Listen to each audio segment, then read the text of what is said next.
لا تحزن إن الله معنا، لا تحزن إن الله معنا.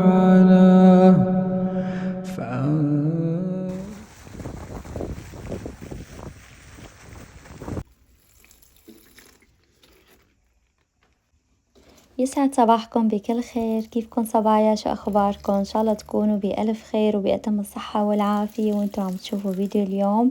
بدي رحب بكل الصبايا الجداد اللي انضموا لقناتي. أهلا وسهلا فيكم من وين ما كنتوا عم تتابعوني، نورتوا القناة. هون أنا الصبحيات صبايا، أول شي سقيت الزرايع، بعدين حبيت طالع هاي المبخرة عندي إياها من زمان صراحة، فطالعتها وحطيت بقلبها معطر بريحة الياسمين. كتير ريحتها حلوة، بتعطي طاقة كتير حلوة للبيت وريحة طيبة. فبعدين قلت خليني أجهز لي هيك فنجان قهوة وأقعد بالتراس قعدة رواق. خاصة كتير بحب هاي الفترة الصباحية، هيك بتكون رواق والجو هادي. والله جبت الكتاب تبعي لي تقريبا الأسبوع عم بقرا فيه، ما شاء الله قريت فيه تقريبا 80%. كتير فيه ما شاء الله اقتباسات وكلام كتير حلو صراحة. يعني حسيت أنا لاحظت هذا الكتاب هو بيقدم دروس وعبر فينا نطبقها بحياتنا اليومية، مثل الصبر، التوجه إلى الله والشكر.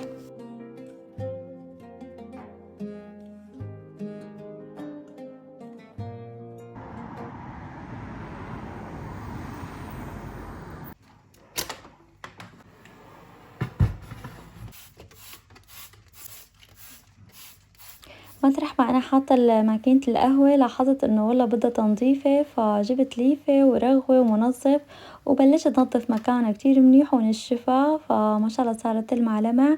هلا هي ماكينة القهوة اللي عندي إياها، في كتير صبايا سألوني شو نوعية الماركة تبعيتها. هي من ماركة ميليتا الألمانية. ما شاء الله كتير قهوتها طيبة وظريفة صراحة. بتجي القهوة تبعها مركزة، وكمان فيها كتير يعني أصناف من القهوة، إنه تحضري إياه من الأمريكانو، إسبريسو، كابتشينو. هلا أنا قبل هاي الماكينة جبت من ماركة فيليبس. بصراحة عن تجربتي أبدا ما حبيت القهوة تبعيتها. بتجي قهوتها هيك كتير خفيفة وما يعني طعمتها معنا مركزة. فهون والله بلشت ليف القطعة تبعوتها، لأنه بعد كل استعمال يعني بيجي هيك من بقايا القهوة بقلبها وكمان مي، فلازم فضيهم وهيك ليفهم ونشفهم ورجعهم لمحلهم.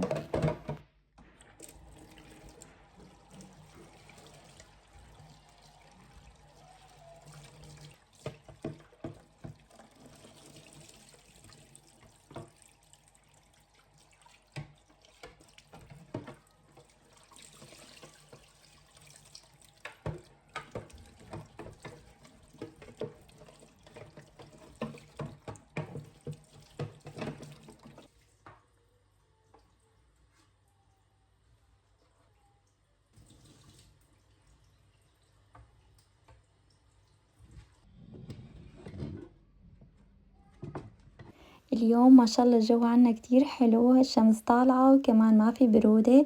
عادة بالخريف يعني بيكون برد هون، ما بعرف هاي السنة في كتير أيام عم يجي ما شاء الله بحس إنه هيك ربيع، الجو كتير حلو، بيكون الشمس طالعة وكمان ما في برودة. فحبيت بعد ما أخلص شغلي بالمطبخ جهز حالي وأطلع هيك شوي أتمشى، الجو كتير حلو برا.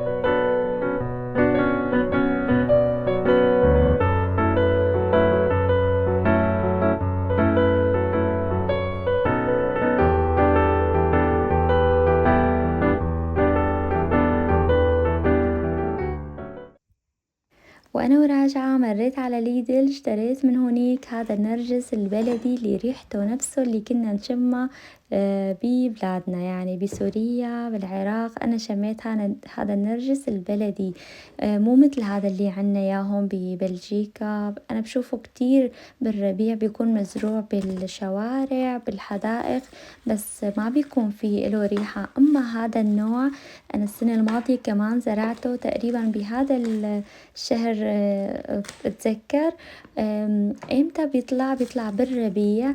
هو بيجي هيك شكله مثل بصيلات يعني، وبيجي منه كتير أشكال وريحته كتير طيبة وهيك ما شاء الله فواحة. فحبيت أجيب نوعين منه، راح أزرعهم عندي هدول العلب تبع الزرايع، بس راح أحطهم برا لأنه معروف النرجس يعني لازم يجي عليه شمس، وكمان يعني بينسقى بمية المطر. فراح أزرعهم وكمان راح أحطهم برا. وفي عندي كمان كيس تاني راح أزرعه عندي بالجنينة. يعني بحب أنا هيك لما أقعد بالربيع، يعني هيك الجو بيكون شوي دافي، الشمس طالعة، فبحب هيك أقعد عند النرجس يعني، وريحته كتير حلوة.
حبيت اليوم ساوي معكرونة بصوص الريحان، طبعا على طلب ولادي لأنه كتير بيحبوها. فأول شي هون عندي المعكرونة سلقتها، وكمان بدي أحضر اللي هي الدجاج، وكمان في صوص الريحان، كريمة طبخ، وهيك كذا شغلة رح أحطها بقلبها. أول شي دوبت الزبدة وبعدين بدي قليها للدجاج، قطعته طبعا قطع صغيرة، وبعدين كمان رح أضيف سنين توم وكمان بصلة مفرومة. في عندي كمان كريمة طبخ وفي جبنة مبروشة كمان رح أضيف لها. هي كتير طيبة صراحة والأطفال بحبوها، فأنا على طلبهم رح ساويلهم إياها قبل ما أجيبهم من المدرسة، بتكون هيك جاهزة الأكلة.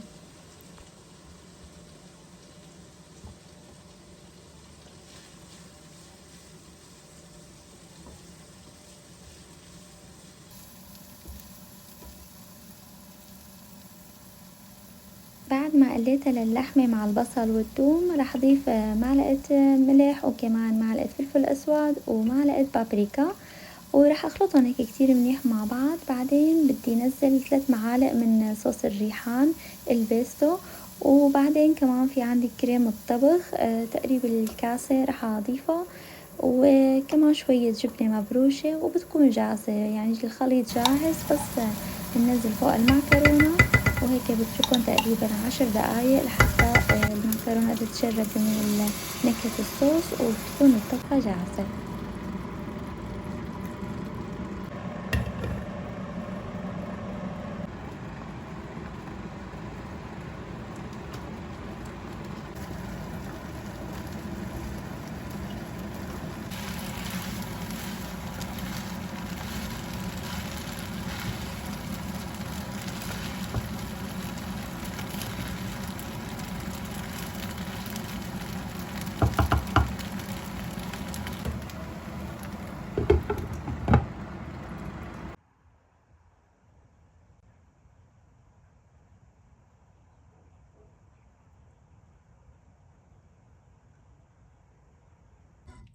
من بعد ما جبت الولاد من المدرسة سكبت لهم الأكلة، كتير حبوها وعجبتهم، هن على طلبهم سويت لهم إياها، وأنا كمان يعني دقت منها كتير طالعة طيبة، بس ما أكلت كتير لأنه أنا هاي الفترة مقللة نشويات وسكريات بأكلي. فبعدين الغاز أكيد بده تنظيف يعني بعد الطبخ وهيك، عملت له تنظيفة والله ما شاء الله صار يلمع. هلا هاي الفرشاية أنا من فترة جبتها من شي إن، كتير بتساعد صراحة بتنظيف الغاز، المجلى، المغاسل بالحمامات، كتير هيك يعني بتريح إنه وبتنظف كمان بنفس الوقت، وجاي معها 3 فراشي يعني. بعد ما هيك نظفت الغاز والله إجا عبالي ساوي بالمسوية هيك بريق من المليسة، بما إنه الجو ما شاء الله صاير عم يبرد فطيب المشروبات السخنة. هون صبايا أنا بس بدي أطلب منكم إذا كنتوا عم تحبوا محتواي وعم تعجبكم فيديوهاتي ولسه ما اشتركتوا بالقناة، بتمنى تشتركوا بقناتي وتصيروا جزء من عيلتي. هلأ هون أنا صبايا بكون وصلت معكم لنهاية الفيديو، بتمنى يكون عجبكم. إذا حبيتوا حطولي لايك وتضلوا بألف خير وسلام.